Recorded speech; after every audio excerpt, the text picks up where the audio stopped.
புரியுதுங்களா? தேவனை ஒவ்வொருத்தரும் ஒவ்வொரு விதமாக அறிஞ்சு வச்சுருப்பீங்க. இங்கே பாருங்கள், ஒருத்தர் தேவனோட கூட நல்லா நடக்கிறாருங்க. நல்லா கவனிச்சுவாங்க, உங்களுக்கு விளக்கம் சொல்கிறேன்.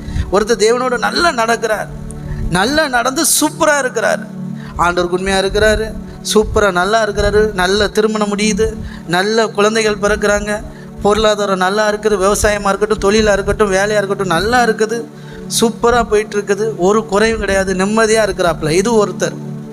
கர்த்தர் நல்லவர், அவர் நன்மை செய்தார், எனக்கு இந்த செய்தார் அதை செய்தார்னு சாட்சி சொல்லிகிட்டே இருக்கிறாப்புல. கர்த்தருடைய கிருபையினால் கார் வாங்கணும், கர்த்தருடைய கிருபையினால் வீடு வாங்கணும், சாட்சி சொல்லிகிட்டே இருக்கிறாப்புல.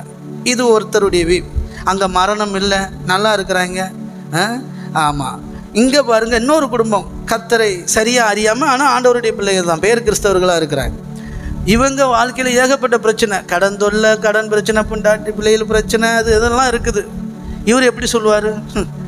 இதெல்லாம் ஒரு கடவுளை, சும்மா கடவுளை கும்பிட்றோம், அந்த கடவுள் நம்மளை ஏன் தான் சோதிக்கிறாருன்னே தெரியலை, போங்க என்ன கடவுள் போங்க இப்படின்னு சொல்லுவார்.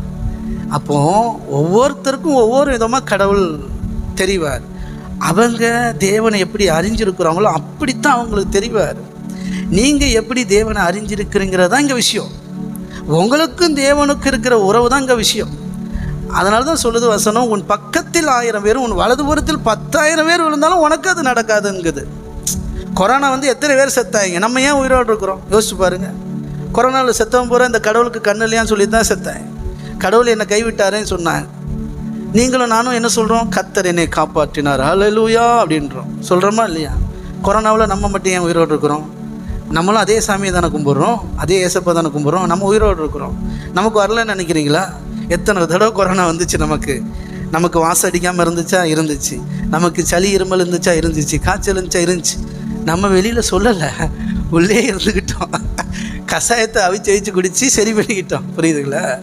இருந்துச்சு. கர்த்தர் கிருபையாக நம்மளை காப்பாற்றினார். அப்போ நல்லா புரிஞ்சுக்கோங்க, உங்கள் வாழ்க்கை வேறு, மற்றவங்க வாழ்க்கை வேறு. நீங்கள் தேவனை எப்படி அறிகிறீங்களோ அப்படி தான் உங்கள் வாழ்க்கை இருக்கும். புரியுதுங்களா?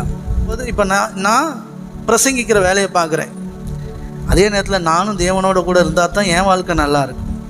நான் அனுபவித்து உங்களுக்கு பிரசங்கித்தா தான் உங்கள் வாழ்க்கை நல்லாயிருக்கும். நான் அதை கடைபிடிச்சா தான் என் வாழ்க்கை நல்லாயிருக்கும். எத்தனை புரியுது? பரிசேயர்களை மாதிரி இருக்கக்கூடாது. சரிங்களா? அப்போ நல்லா புரிஞ்சுவாங்க, நம்ம தேவனை எந்த விதமாக அறிஞ்சு வச்சுருக்கிறோமோ அதுதான் நம்ம வாழ்க்கை. நீங்கள் அப்பாவோடு எந்த அறிஞ்சு வச்சுருக்கிறீங்க, எந்த சத்தியத்தை கேட்குறீங்க, நீங்கள் எந்த தேவனை நம்பிட்டு இருக்கிறீங்க, ரொம்ப முக்கியம். சத்தியத்தை அறிகிற அறிவில் வளரணும். புரியுதுங்களா?